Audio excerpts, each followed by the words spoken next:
Good afternoon, I'm Toby Stein, a class marshal from Quincy House. And I'm Lizzie Elrod, the Elliott House representative. And it's our honor to be able to introduce today's Class Day speaker, someone who I know... Wait, Toby, what are you doing? Why are you announcing the speaker? There's one more award to give out. Wait, what are you talking about? I mean, it's not on our script. What? Oh, well, no, it's this really prestigious award. It's given out annually, and by annually, I mean that this is the first year it's being given out. I mean, Lizzie, that doesn't make any sense. How can an award be so prestigious if no one's ever won it? That's exactly why it's so prestigious. The qualifications are pretty strict. Fine, so if you know so much about this award, why don't you share with the audience? Okay, well, first and foremost, the recipient of this award must be blonde. The rules make no distinction between natural and dyed. Lizzie, that's sort of vague. I mean, what does being blonde have to do with winning an award? Are you trying to give yourself an award right now? Toby, I'm flattered you think I'm qualified, but I am not. The recipient of this award must also have graduated from Boston College and have been born and raised in the Commonwealth of Massachusetts. Again, I don't really get it. Why are we giving an award to a non-Harvard graduate today? I mean, I thought the theme of today was self-aggrandizement. Toby, don't be rude. Even BC has one or two worthwhile alums. Anyway, the recipient must also have appeared in Time's 2011 list of the world's 100 most influential people. Okay, I see what you're doing here. So let me guess, is this person also an Emmy nominee? Does she star in her own television show? And is your goal in life to be her best friend / personal assistant? Or personal slave. But the recipient of this honor must be... Well, okay, let me guess again. A hilarious, smart, sassy, comedic icon? Yeah, you're really getting the hang of this. And we found out at lunch that she turned down the role of Lara Croft Tomb Raider because she was, quote, in too good of shape. But, you know, I think by now everyone is sort of reading between the lines, so let's just do this. Yeah, agreed. So can we get a drum roll, please, as we announce the winner of the first and probably only 2011 Harvard Polar Bear Lifetime Achievement Award. Envelope. And the winner is... Toby, the winner's Amy Poehler.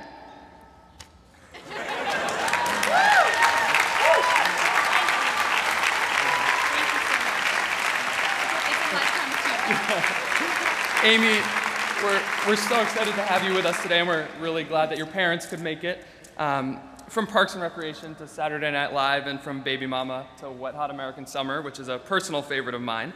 I know that I speak for the rest of the class when I say how much I admire your work, and we're so grateful that you've chosen to be with us today, and we can't wait to see what lies ahead in your career.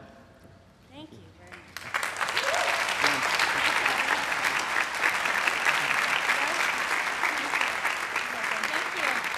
Thank you, Lizzie. Thank you, Toby. Hello. Good afternoon. Thank you for that beautiful award and for giving me a symbol of an animal that is on its way to extinction. I will find a prominent place in my garbage for that later on tonight. Thank you very much. Friends, Romans, countrymen, lend me your beers. I am honored that you chose me to help you celebrate your graduation today. I can only assume I am here today because of my subtle and layered work in a timeless classic entitled Deuce Bigalow, Male Gigolo. And for that, I say, you're welcome. I'm truly delighted to be here at Harvard. I graduated from Boston College, which some call the Harvard of Boston.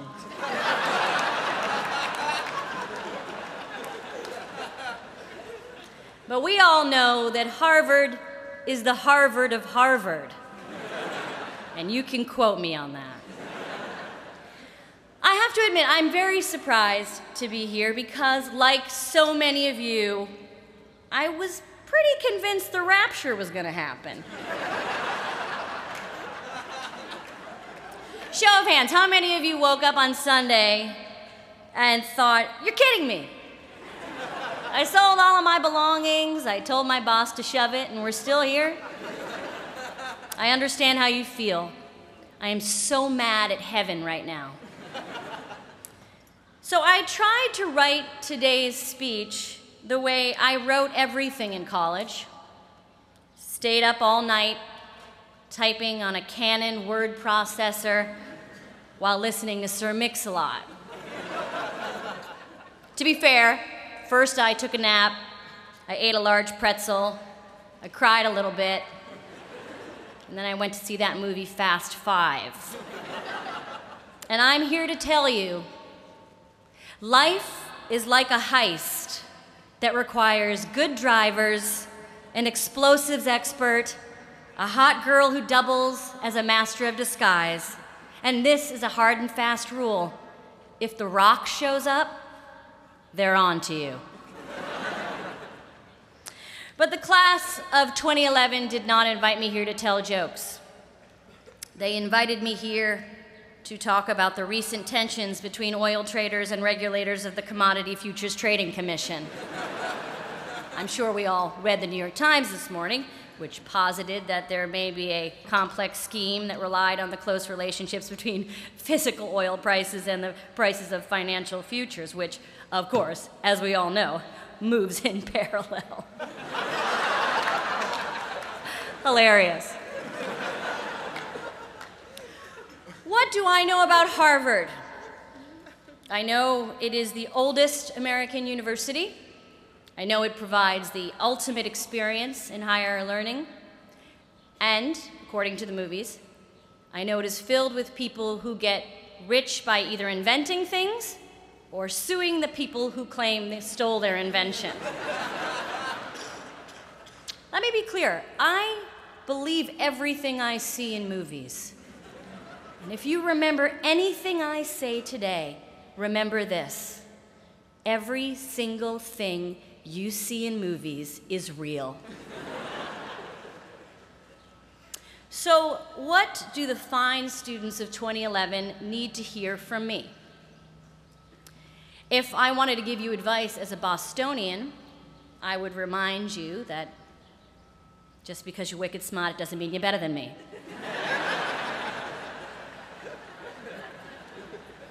And I would also want to say, good for you for working so hard. You graduated from Harvard, huh? Must be nice.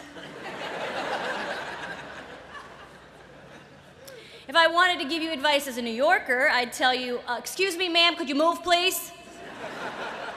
Don't walk in the bike lane. Get off the bike lane, please.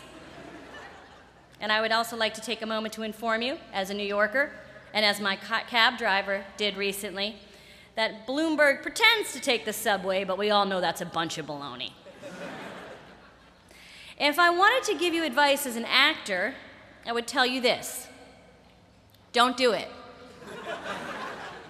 Don't be one. There are too many. I have a lot of talented friends who aren't working. Sorry, no more room at the inn. I bet you're great, but just work with the human genome instead. You're all smart and sophisticated people. You know the world in a way that my generation never did. Because of that, I realize I don't have much advice to give to you. In many ways, I learn from you. I don't have many answers, just questions. Specifically, when I use FaceTime on my iPad and I'm talking to someone and I take a picture, sometimes the screen freezes. How do I fix that?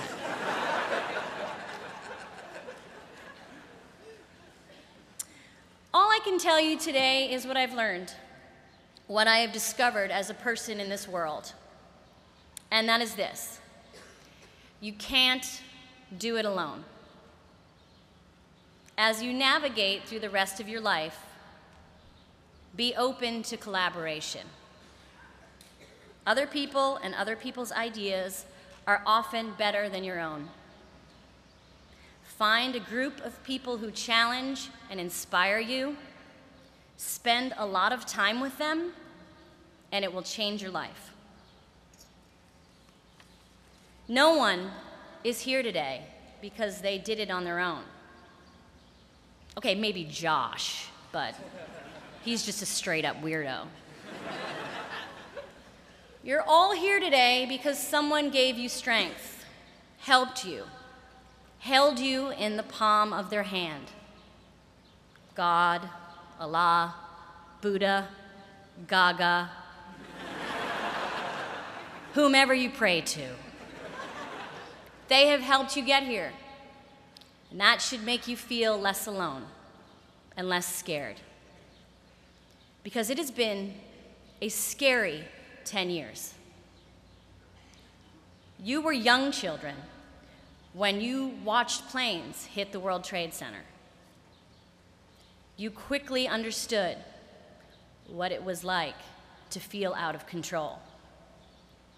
Your formative teenage years were filled with orange alerts and rogue waves and unaccomplished missions. For my generation, it was AIDS. We all grow up afraid of something. Your generation had to get used to taking off your shoes at the airport. My generation had to get used to awkward PSAs from boys to men telling us to use protection.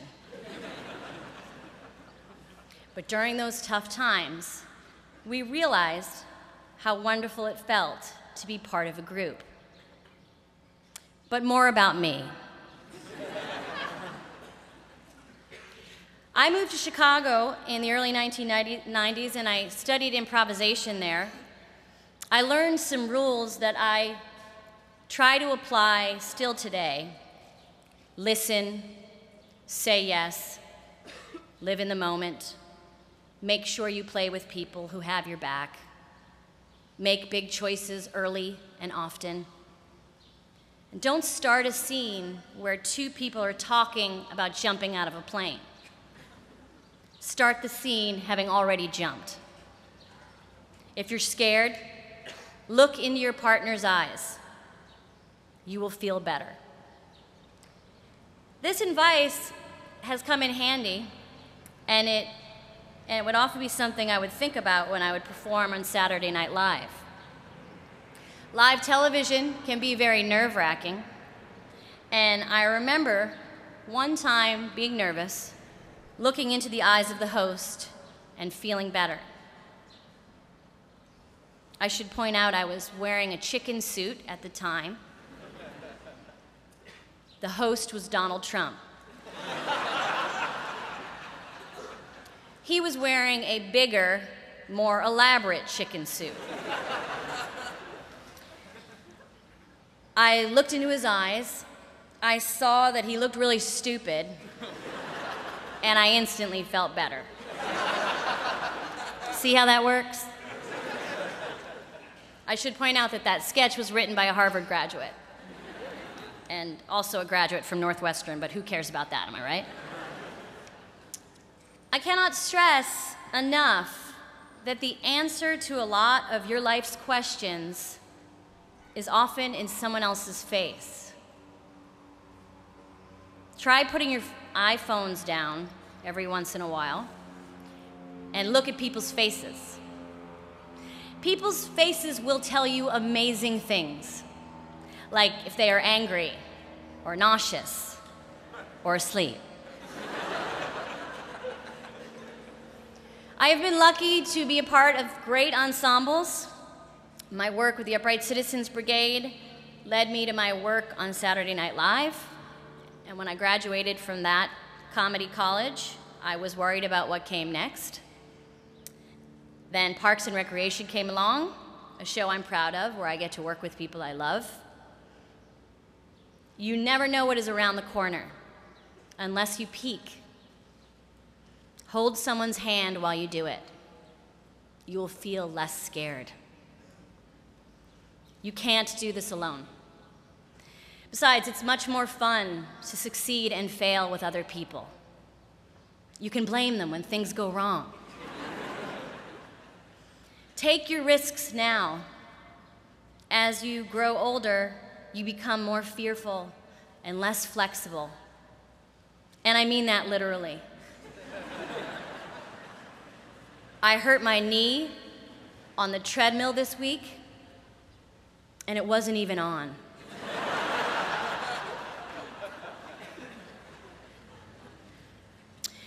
Try to keep your mind open to possibilities and your mouth closed on matters that you don't know about. Limit your always and your nevers. Continue to share your heart with people, even if it's been broken. Don't treat your heart like an action figure, wrapped in plastic and never used.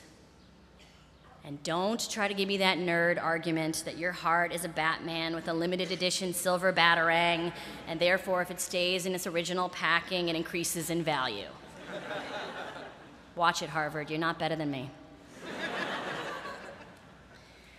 Even though, as a class, you are smart, you are still allowed to say, I don't know. Just because you are in high demand, you are still allowed to say, let me get back to you. This will come in handy when your parents ask when you plan to move out of their basement. And you answer, I don't know. Let me get back to you.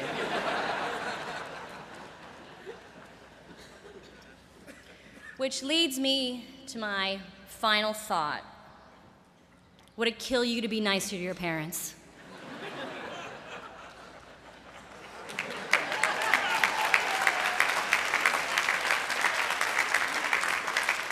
They have sacrificed so much for you, and all they want you to do is smile and take a picture with your weird cousins.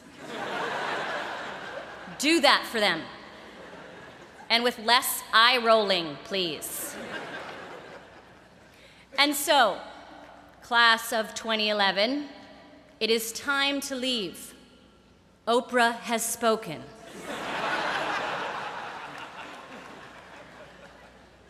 So I will end with this quote. Hey ya, hey ya. Hey ya, hey ya. Hey ya, hey ya. Hey ya. Hey ya. All right, all right, all right, all right, all right. The group, Outkast. The song, Hey Ya. The lyrics, nonsense. I'm sorry, it was really late when I wrote this. This is what I want to say. When you feel scared, hold someone's hand and look into their eyes. And when you feel brave, do the same thing.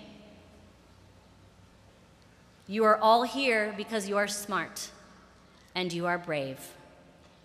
And if you add kindness and the ability to change a tire, you almost make up the perfect person. I thank you for asking me to speak to you today.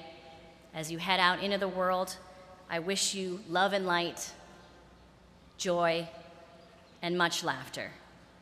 And as always, please don't forget to tip your waitresses. Thank you very much.